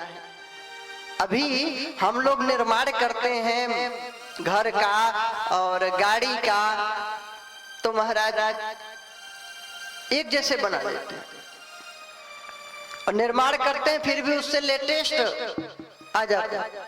अभी कार खरीदिए 2 साल बाद कहेंगे अरे बेकार है। अब मार्केट में लेटेस्ट कार आ गई, लेटेस्ट गाड़ी, उसको लेंगे। लेकिन बाहर ब्रह्मा जी की सृष्टि कैसी रचना मनुष्यों की बनाई कि अब लेटेस्ट रचना की जरूरत ही नहीं। मनुष्य रचना कितनी अद्भुत है, विवेक है, ज्ञान है, बुद्धि है। हम लोग सबका अनुभव कर सकते हैं 6 रसों का, खट्टा मीठा तीखा कसैला कड़वा नमक नमकीन, ये 6 रसों का हम लोग अनुभव कर सकते हैं। पशु पक्षी नहीं अनुभव कर सकते इतना। हम लोग ज्ञान संपन्न हुए हैं कि हम लोग सत्संग करके मुक्ति भी प्राप्त कर सकते हैं। जीव जंतु ये सब बेचारे कैसे मुक्ति प्राप्त कर पाएंगे? बड़ी भाग्य से मानव तन मिला है, जरूरत है उसको सुधारने की, संवारने की। तब कल्याण होगा। तो ये सृष्टि रचना कितनी सुंदर है भगवान की, तो इसके विषय में प्रश्न किया था, उसको बतलाने लगे। आप लोग उबिए मत, शास्त्रों में सब ज्ञान की बातें हैं। अब इसमें चुटकुला और किस्से कहानी बस सुनने से तो कल्याण होगा नहीं, कि किस्सा सुना दिया, चुटकुले सुन लिया, वाह क्या सुंदर वक्ता हैं, कितने सुंदर हंसाते हैं। पूज्य डोंगरे जी महाराज बोला करते थे कि भागवत जो कथाएं हैं, पुराण हैं, ये ग्रंथ, इनकी कथाएं, ये कथा हंसने का विषय नहीं है, ये कथा समझने का विषय है, तब कल्याण होगा। तो कथा हंसने का विषय नहीं, समझने का विषय है। अब इसको ये सोचो उब रहे हैं, पता नहीं क्या बता रहे हैं, तो यही सब तो सीखना है हमको कि धर्म क्या है, कर्म क्या है, भक्ति क्या है, ज्ञान क्या है, वैराग्य क्या है। तब तो भगवान की भक्ति करोगे, श्रद्धा रखोगे, माता पिता की सेवा करोगे, नहीं कैसे कर पाओगे। तो कथाओं के साथ साथ यह ज्ञान भी जरूरी है, तो उसको भी हमें समझना चाहिए। महाराज जी, सृष्टि की रचना बड़ी ही अद्भुत है। जब भगवान नारायण एक से अधिक होने की इच्छा करते हैं, देखिए आदि शक्ति माता, देवी माता, भगवती, लक्ष्मी, महासरस्वती, महाकाली, महालक्ष्मी और ब्रह्मा, विष्णु, महेश, ये सब तीनों शक्तियां और तीनों देव सभी एक ही हैं। ये स्वयं ही दो रूप में हो जाते हैं, तो स्त्री और पुरुष बन जाते हैं। संसार में जितने पुरुषवाची शब्द हैं, पुरुषवाची चीजें हैं, वे सब नारायण रूप हैं, और जितनी स्त्रीवाची हैं चीजें, स्त्रीवाचक शब्द हैं, तो ये सब किसके रूप हैं? भगवती की, लक्ष्मी की। वे सब एक ही हैं। हर देश में तू, हर वेश में तू, तेरे नाम अनेक, तू एक ही है। भगवान एक ही है, उसमें भेद नहीं करना है, सब एक ही है। बस जिस रूप में आपको अच्छे लगे उसी रूप में आप पूजने लगिए। किसी को हनुमान जी अच्छे लग रहे हैं, किसी को राम जी, किसी को कृष्ण जी, किसी को अष्टभुजा माता दुर्गा, किसी को लक्ष्मी जी, किसी को काली माता, किसी को गौरी, किसी को नारायण। तो जिस रूप में जो अच्छे लगे उन्हीं को पूजने लगी, आपका कल्याण हो जाएगा।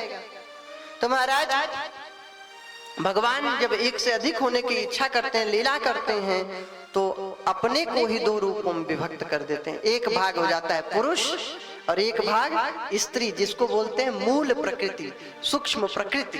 प्रकृति क्या है? उन्हीं का ही अंश है, और प्रकृति ही आदि शक्ति है। तो प्रकृति, उसी को बोला गया प्रधान। प्रधान और पुरुष,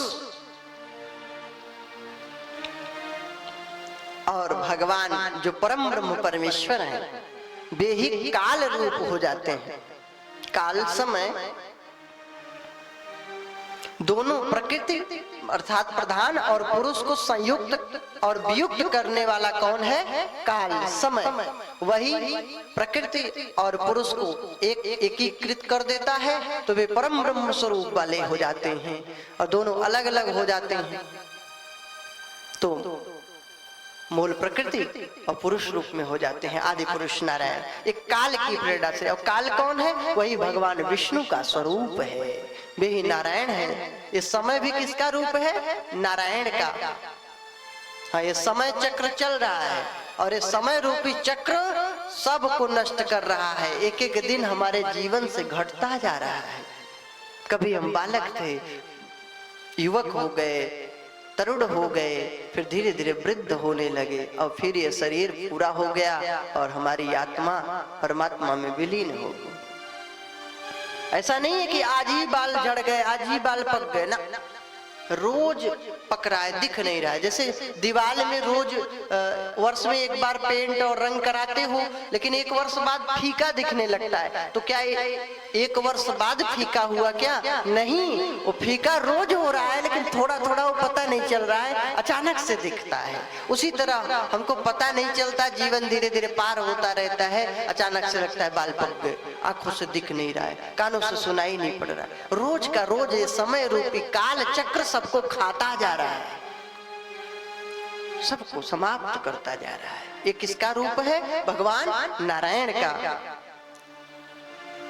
वे ही महत्त्व इत्यादि रूपों में, सृष्टि रूप में चंद्र, सूर्य, धरती और ये सातों लोक जो हैं, भूर लोक, भूअर लोक, जन लोक, तप लोक, महर लोक, सत्य लोक, स्वर्ग लोक, ये सब जो ऊपर के लोक हैं, तल, अतल, वितल, सुतल, तलातल, महातल, रसातल, पाताल, ये सात नीचे के जो हैं, ये 14 भुवन सब उन्हीं का रूप है। हाँ, नाभ्या आसीदंतरिक्ष गुंसिष्णो देवहु समवृततः पद्भ्यां भूमिर्दिशः श्रोत्रान तथा लोकान अकल्पयन्, सब लोक लोकांतर उन्हीं में कल्पित है। उन्हीं की त्वचा से वायु प्रकट हो गए, उन्हीं के श्रवणेंद्री से शब्द प्रकट हो गए, शब्द से फिर आकाश का गुण शब्द है, तो उन्हीं से सब प्रकट हुआ है। तो भगवान मूल प्रकृति को स्वीकार करते हैं, पुरुष और प्रकृति रूप में हो जाते हैं, प्रधान और पुरुष रूप में, काल रूप में वे ही हैं, वे ही व्यक्त रूप में भी हैं। व्यक्त रूप क्या है? यही लोक लोकांतर जो दिख रहा है। शंकराचार्य भगवान के पास एक भक्त गया है, बोला गुरुदेव मन बहुत दुष्ट है, चंचल है, ये मन भक्ति में नहीं लगता, ये पाप में ज्यादा लगता है, क्या करूं? कि गलत जगह घूमता रहता है। शंकराचार्य जी बोले कि गलत जगह कुछ है ही नहीं संसार में, कि जहां भी मन जा रहा है वहीं भगवान का रूप है, ऐसा चिंतन कर। सब में, जीव में, जंतु में, पेड़ में, पौधे में, स्त्री में, पुरुष में, बालक में, वृद्ध में, जहां मन जा रहा है उसमें। स्त्री है तो उसको देवी रूप में मान के प्रणाम करो, माँ का स्वरूप। कुमारी रूप में मानो कि आदि शक्ति का रूप। बालक है तो वो भी देव रूप मानो। मतलब अगर मन से भक्ति करो तो सिया राम मैं सब जग जानी, करहूं प्रणाम जोर जुग पानी। सिया राम मैं सब जग जानी, करहूं प्रणाम जोर जुग पानी। सिया राम मैं सब जग जानी, करहूं प्रणाम जोर जुग पानी। सिया राम।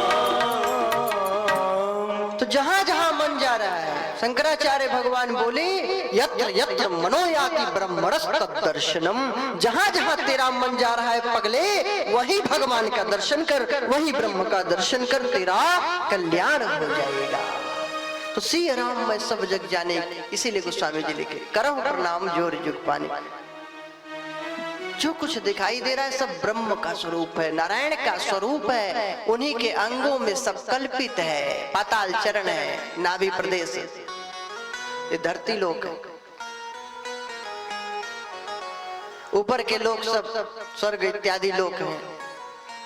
बादल ही इनके बाल हैं, लता वृक्ष उनके रोए हैं, नदियां रक्त की धार हैं। ऐसी भावना करिए, फूलों के रूप में खिल करके भगवान मुस्कुरा रहे हैं, अपनी कृपा बरसा रहे हैं और हमारे ऊपर करुणा कर रहे हैं, भक्ति प्रदान कर रहे हैं।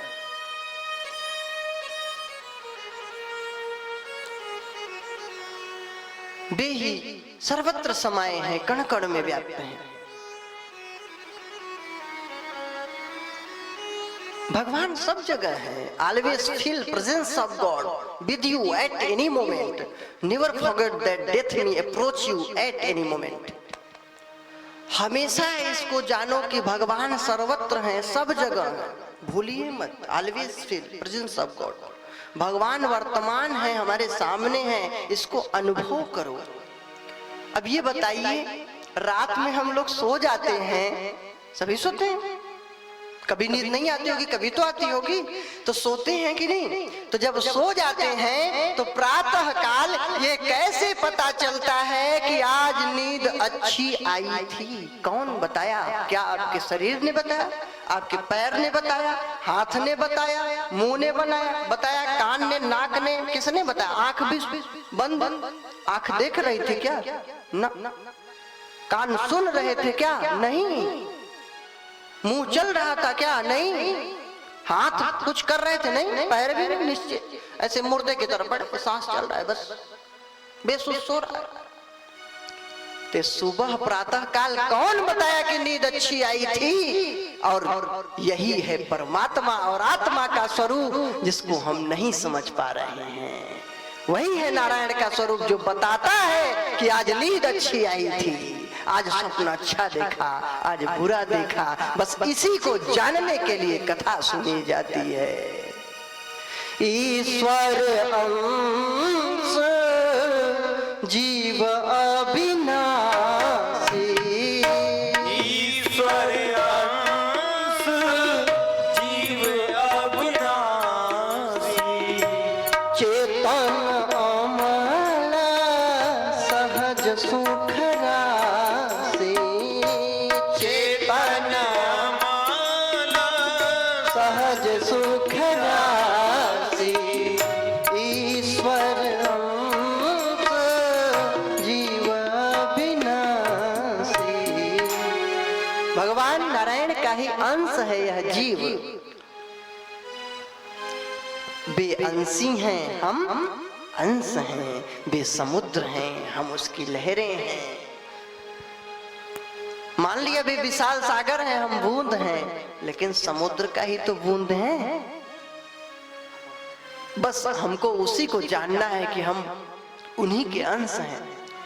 वे ही हमारे अंदर विराजमान हैं। जब वही आत्मा अपने को बद्ध मान लेता है, मैं फला की पत्नी हूँ, फला का पति हूँ, फला का मित्र हूँ, रिश्तेदार हूँ, नातेदार, ये हूँ वो हूँ, तो बंधन में आकर के अपने को यही मान करके वो गर्त में जाता है। न कि स्वयं उसका रूप है, स्वयं वह नहीं है ऐसा। स्वयं तो न तो स्त्री है, न पुरुष है, न तो शरीर है, वो तो आत्मा है। अच्छा एक बात तो बताओ, कभी चोट लगती है तो हम लोग क्या करते हैं? दवा कराते हैं। लेकिन अगर कोई पूछे कि भैया कहाँ चोट लगी है, तो आप बोलोगे मेरे हाथ में चोट लगी है। किसके हाथ में चोट लगी? किसके हाथ में चोट लगी? मेरे। इसका मतलब मैं हाथ नहीं हूं, हाथ मेरा है। तो आप पैर होंगे ना? बोलते मेरे पैर में दुख हो रहा है, इसका मतलब आप पैर नहीं हैं, पैर आपका है। मेरे सर में पीड़ा हो रही है, मतलब मेरे सर में, मतलब आप सर नहीं हो, आपका सर है। बता तो रहा है अंदर से वह जीव, वह आत्मा, वह परमात्मा कि तुम ये शरीर नहीं हो, यह शरीर तुम्हारे लिए दिया गया घर है, यह छूट जाएगा। इसलिए अपने स्वरूप को समझो। फिर भी हम नहीं समझते। गर्भ तक तो याद रखते हैं बात, लेकिन जैसे ही बाहर आते हैं भूल जाते हैं। संसार को देख के कहां कहां करने लगते हैं, बस भ्रमित हो जाते हैं। ते भगवान का स्वरूप है आत्मा। तो पुरुष प्रधान अर्थात मूल प्रकृति और काल ये भगवान का स्वरूप है। और व्यक्त, व्यक्त क्या है? जो दिखाई पड़ रहा है।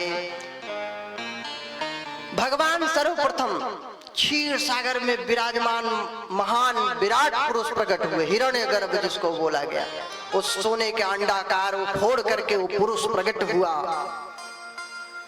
वो आदि पुरुष नारायण क्षीर सागर में, उन्हीं के नाभि कमल से चतुर्मुख ब्रह्मा प्रकट हुए, जिन्होंने तप करके सृष्टि रचना के लिए ज्ञान प्राप्त किया। वे ही नारायण ब्रह्मा रूप में प्रकट हो गए। फिर ब्रह्मा के भृगुटी से रुद्र प्रकट हुए।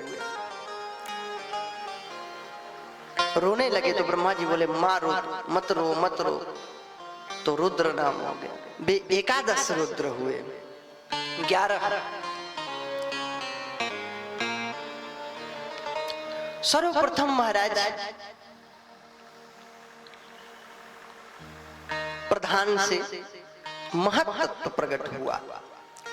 ये जो चित्त है ना, बुद्धि है ना, क्या बुद्धि दिखा सकते हो? बुद्धि के द्वारा कुछ कार्य करके शरीर से दिखा सकते हो? बुद्धि दिखा सकते हो? चित्त दिखा सकते हो? नहीं। पता नहीं कि यहाँ बैठे हो, चित्त को घर में पहुंच जाए, दिखा सकता है कोई? चित्त से देख तो रहे हो, लेकिन चित्त दिखा नहीं सकते। सूक्ष्म रूप ये चित्त शक्ति जो है ना, यही महत्त्व का कार्य है, जो बुद्धि शक्ति है। ये देखिए कठिन विषय हैं, इनको भी हमको सुनना चाहिए। कथा के साथ साथ इसको भी जानना चाहिए जो लिखा है इस ग्रंथ में। तो महत्त्व प्रकट हुआ। पहले आदि पुरुष नारायण ने क्या किया? 2 रूपों में हुए, मूल प्रकृति और पुरुष रूप में। पुरुष रूप नारायण और मूल प्रकृति जिसको प्रधान भी बोला गया, उससे क्या हुआ? ये त्रिगुणात्मिका सृष्टि है, सतोगुणी, तमोगुणी, रजोगुणी। तो महत्त्व प्रकट हुआ। और महत्त्व से क्या हुआ? प्रधान से महत्त्व, महत्त्व से अहंकार प्रकट हुआ। ये चित्त शक्ति, बुद्धि शक्ति होती है जब, तभी तो हमारे अंदर होता है कि मैं पुरुष हूँ, मैं स्त्री हूँ, मैं संत हूँ, मैं ये हूँ, मैं टीचर हूँ, मैं इंजीनियर हूँ। ये अहंकार मतलब बुरा नहीं समझ लेना कि किसी को नीचा दिखाने वाला ही को अहंकार मतलब अहम मतलब मैं, आकार मैं का आकार मतलब मैं की भावना। अहंकार सबके अंदर है, मिट नहीं सकता, क्योंकि पूरे सृष्टि की रचना ही अहंकार से हुई है। इसको कोई खत्म नहीं कर सकता, बस इसको परिवर्तित किया जा सकता है। कैसे? जैसे हनुमान जी से पूछे लोग कि क्या आपको अहंकार नहीं कहे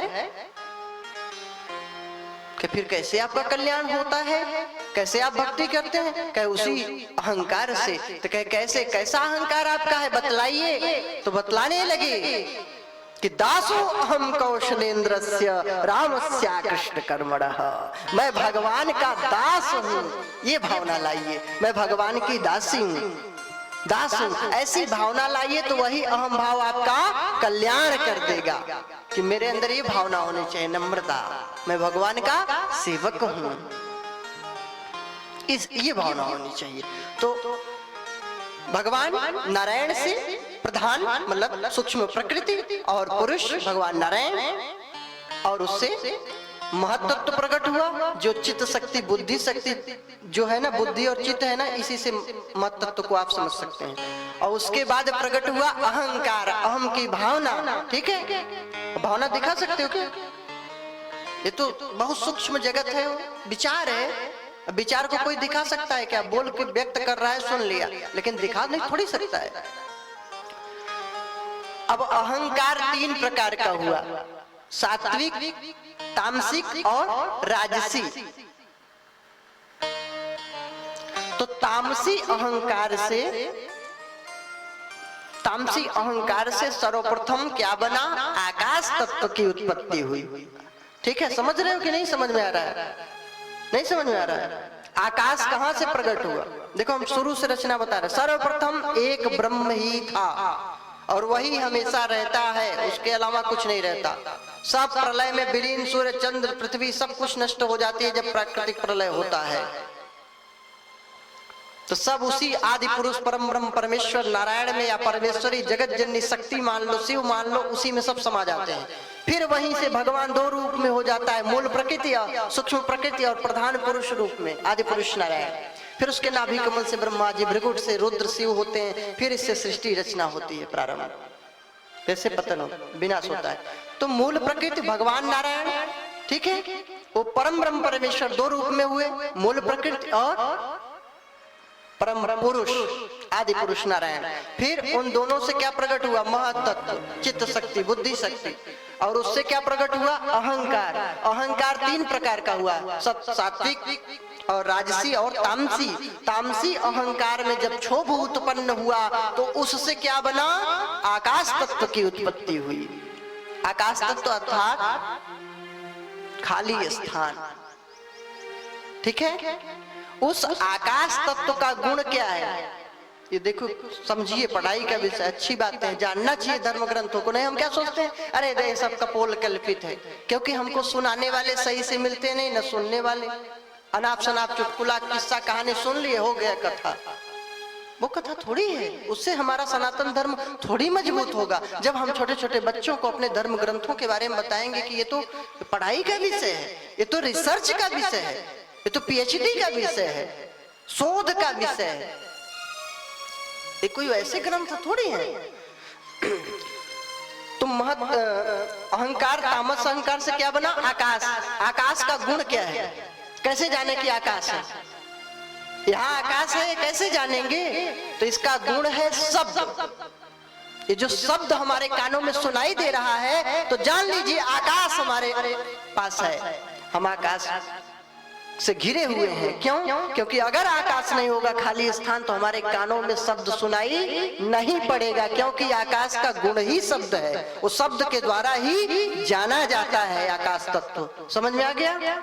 और फिर आकाश जब खाली स्थान प्रकट हुआ तामस अहंकार से, तो उसके बाद इसमें जब विकार उत्पन्न हुआ, क्षोभ हुआ, तो इस आकाश तत्व से उत्पन्न क्या हुआ, वायु तत्व उत्पन्न हुआ, हवा।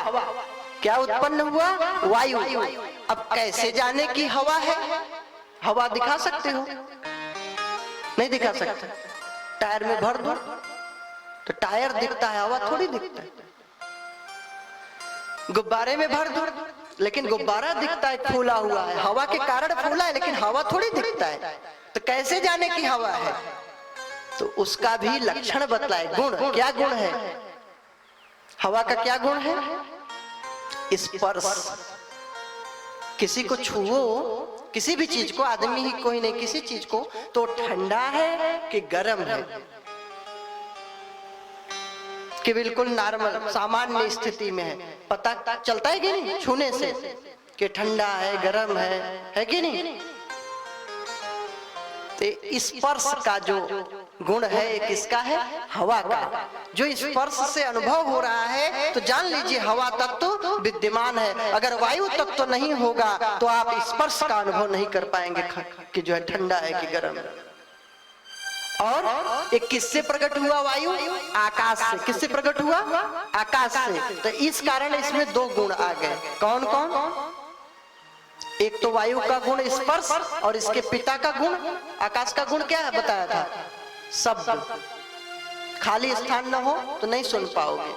हाँ, पानी में घुस जाओ तो कहाँ आवाज आएगी, चिल्लाते रहो, अंदर से डुबकी लगा लो तो खाली स्थान आएगा तभी शब्द सुनाई पड़ेगा। ठीक है, तो वायु आकाश में एक गुण हुआ शब्द। अगर शब्द सुनाई पड़ रहा है तो कोई पूछेगा कैसे मालूम आकाश है, तो बोलोगे सुनाई पड़ रहा है, यही इससे सिद्ध होता है कि आकाश है।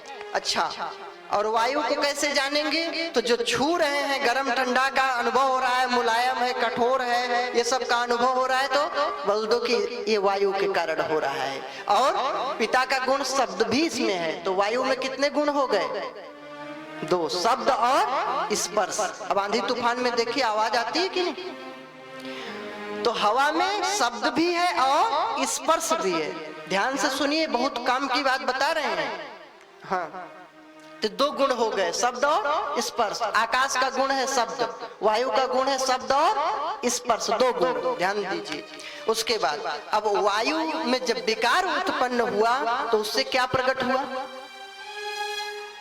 बताओ, अग्नि तत्व, तेज, सूर्य, जिसको वो प्रकाश प्रकट हुआ। क्या प्रकट हुआ, प्रकाश। प्रकाश किसका सूचक है, अग्निदेव का, ठीक ना, आग का। अग्नि तत्व प्रकट हुआ।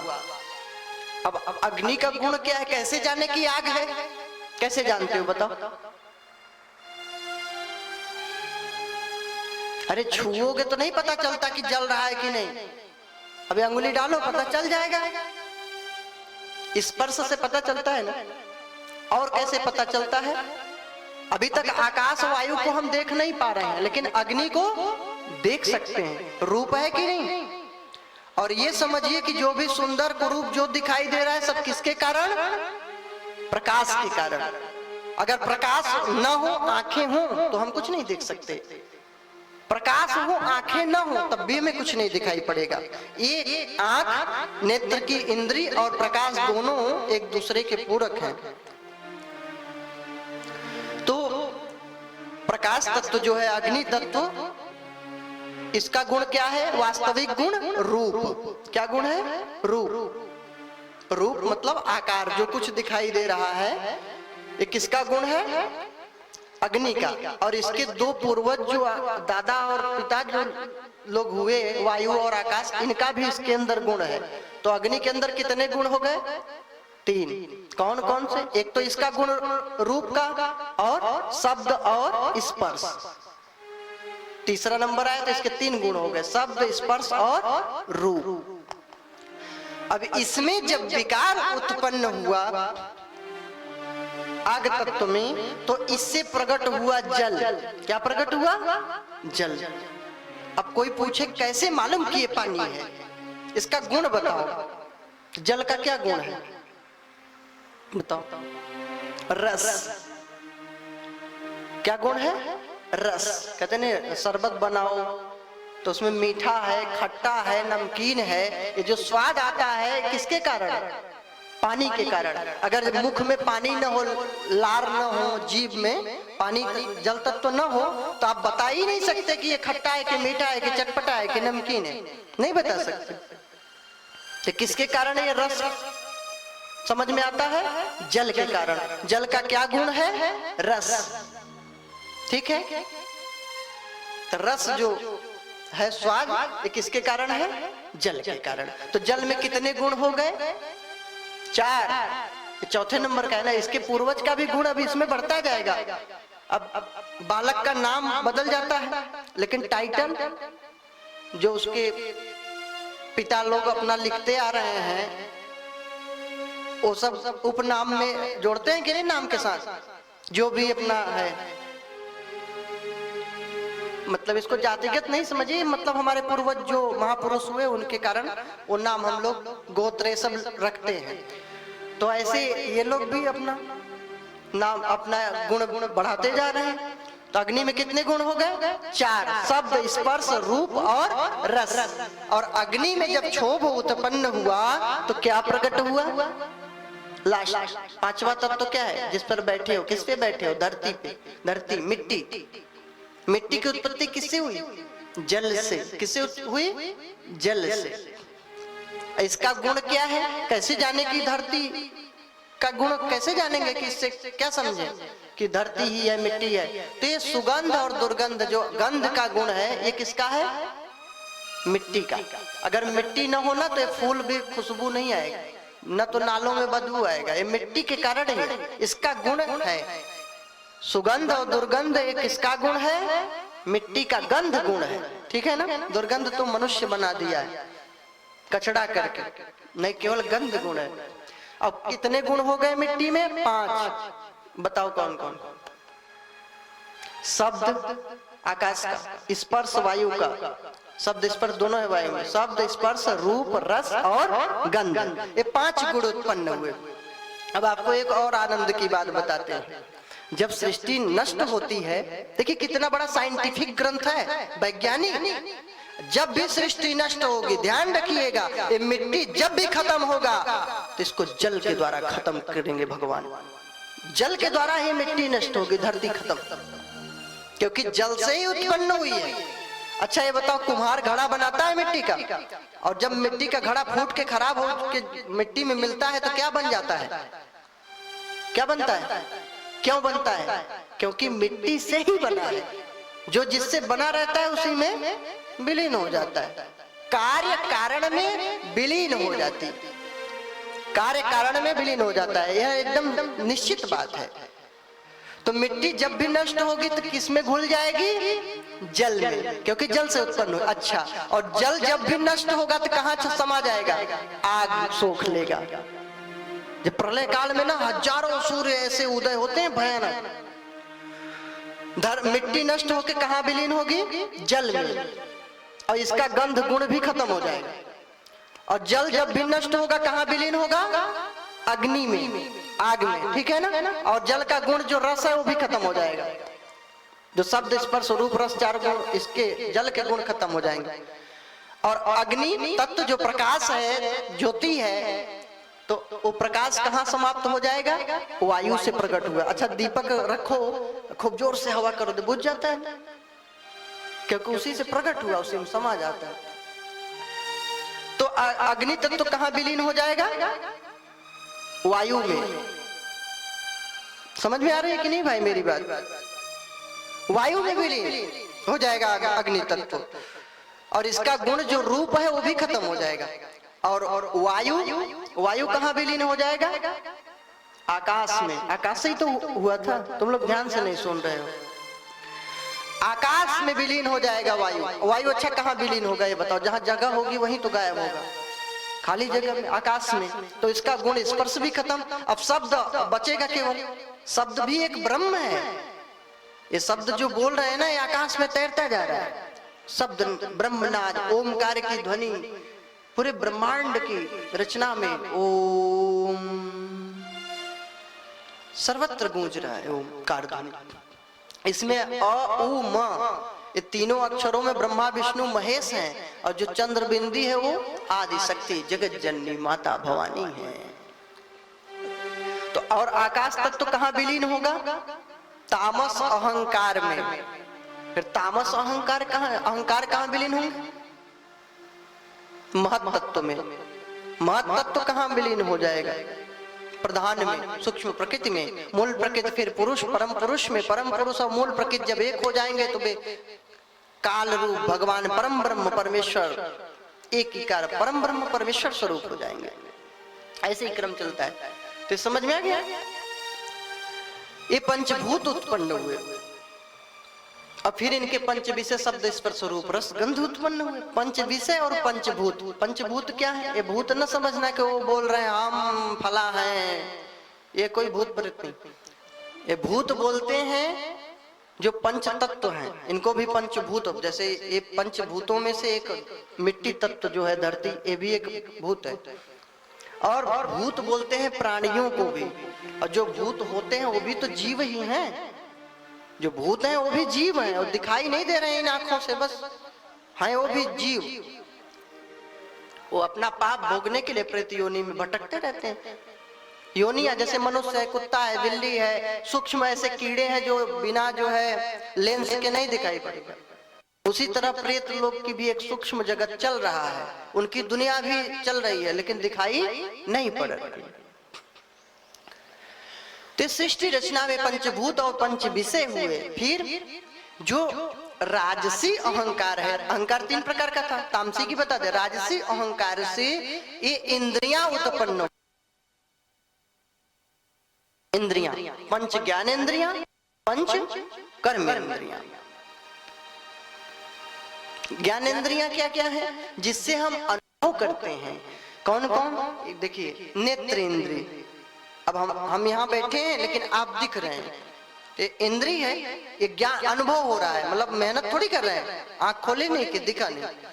नेत्र इंद्रिय, इसका गुण क्या है? रूप। और श्रवण इंद्रिय, कान। श्रवण इंद्रिय, इसका गुण क्या है? शब्द सुनना। ये अब कुछ कान को मेहनत करना पड़ रहा है क्या? अपने आप सुन रहे हो आराम से।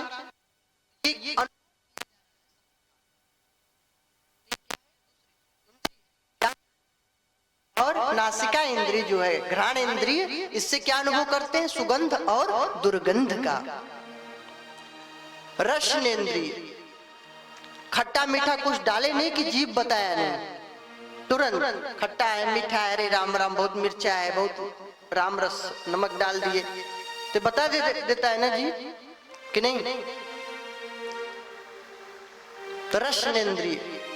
और पांचवा त्वचा इंद्रिय, गर्म है, ठंडा है, क्या है, इस पर अनुभव होता है कि नहीं? तो ये क्या है? त्वचा इंद्रिय, त्वग इंद्रिय बोलते हैं। ये पांच ज्ञान इंद्रियां हैं, और पांच कर्म इंद्रियां हैं जिनसे हम श्रम करते हैं। जैसे हाथ है, कुछ करते हैं, अब मेहनत करना पड़ता है, परिश्रम, तो ये कर्म इंद्रियां हैं। पैर है, कहीं जाना है, चलना है। और वाणी है, बोल रहे हैं, तो ये अपने आप नहीं बोल रहे, परिश्रम लग रहा है ना, तो ये क्या है, कर्म इंद्रिय। और आपके जो वायु और उपस्थ, जिसको मतलब मल मूत्र के द्वारा, ये पंच कर्म इंद्रियां, ये 10 इंद्रियां बन गई, ठीक है। और पंचभूत कौन कौन, आकाश, वायु, अग्नि, जल और मिट्टी। और पंच विषय, शब्द, स्पर्श, रूप, रस, गंध, 10 इंद्रियां बता चुके। ये कितने हो गए, 20। कितने हो गए, 20। और सात्विक अहंकार से इंद्रियों के अधिष्ठात्री देवता प्रकट हुए और मन बुद्धि चित्त प्रकट हुआ। मन बुद्धि चित्त, अहंकार ये अंतःकरण चतुष्टय है, ये अंतःकरण एक ही है, इसमें 4 विचार उत्पन्न हो रहे हैं। कैसे, जब संकल्प विकल्प करने लगा जीव, तो ये किसका काम है, मन का। संकल्प विकल्प आने लगा तो क्या हो गया, मन। ये संकल्प विकल्प से समझ लो कि मन कार्य अपना कर रहा है। और निश्चय कर लिया कोई कार्य के लिए, निश्चित हो गए, तो ये किसका कार्य है, समझ लो बुद्धि का कार्य आ गया। जानने के लिए कि ये बुद्धि का कार्य है, निश्चय करना, ये गलत काम, इसको नहीं करना है। अब संकल्प विकल्प में लगा है, मन घूम रहा है, इधर से उधर भटका रहा है, तो जान लो ये मन कर रहा है। और बुद्धि निश्चय, विवेक संपन्न बुद्धि, गलत काम है, ये सही कार्य है, ये बुद्धि का कार्य है। तो मन हो गया बुद्धि। और चित्त का काम क्या है, चिंतन करना, चिंता भी करना और चिंतन भी करना, ये आपके ऊपर है। चिंतन करना है, चिता पे जाना जल्दी, तो चिंता करिए तो चिता की तैयारी, और चिंतन करिए तो परमात्मा के धाम की तैयारी। चिंता करिए तो चिता की तैयारी, और चिंतन करिए तो परम पिता के पास जाने की तैयारी। और अहंकार का क्या काम है, अहम की भावना। तो ये 24 तत्व प्रकट हुए। 10 पंच ज्ञानेंद्रियां, पंच कर्मेंद्रियां, पंच विषय, पंचभूत 20, मन बुद्धि चित्त अहंकार 24। इसमें जो प्रधान पुरुष है, जो प्रकृति की सहायता से फिर पुरुष हो आत्मा रूप में जब प्रकट हुआ, जीवात्मा रूप में, तब यह सृष्टि का कार्य आगे बढ़ा। अब कोई महाराज ना इस चरण में नहीं जा रहा था, कोई नहीं जा रहा था। सब देवता बोले मैं नहीं जाऊंगा। आपको के देवता इंद्रदेव, आपको के देवता कौन है, सूर्यदेव। सूर्यदेव अपना प्रकाश रूप जितना कुछ दिखाई दे रहा है वो सूर्य का रूप है। मन का देवता कौन है पता है, कौन हो सकता है, कल्पना करो, ऐसा कौन देवता है जिसका कार्य घटना बढ़ना वाला है, चंद्रमा, कभी छोटा कभी बड़ा, कभी बिल्कुल कायर, ऐसे ही मन है, कभी भक्ति करेगा कभी बिल्कुल नहीं करेगा, कभी लगेगा मन कभी नहीं लगेगा। इसका देवता ही है चंद्रदेव। बुद्धि के देवता ब्रह्मा जी, आत्मा रूप में परमात्मा आदि पुरुष नारायण, चेतना स्वरूपड़ी, या तो भगवती को मान लो या भगवान को,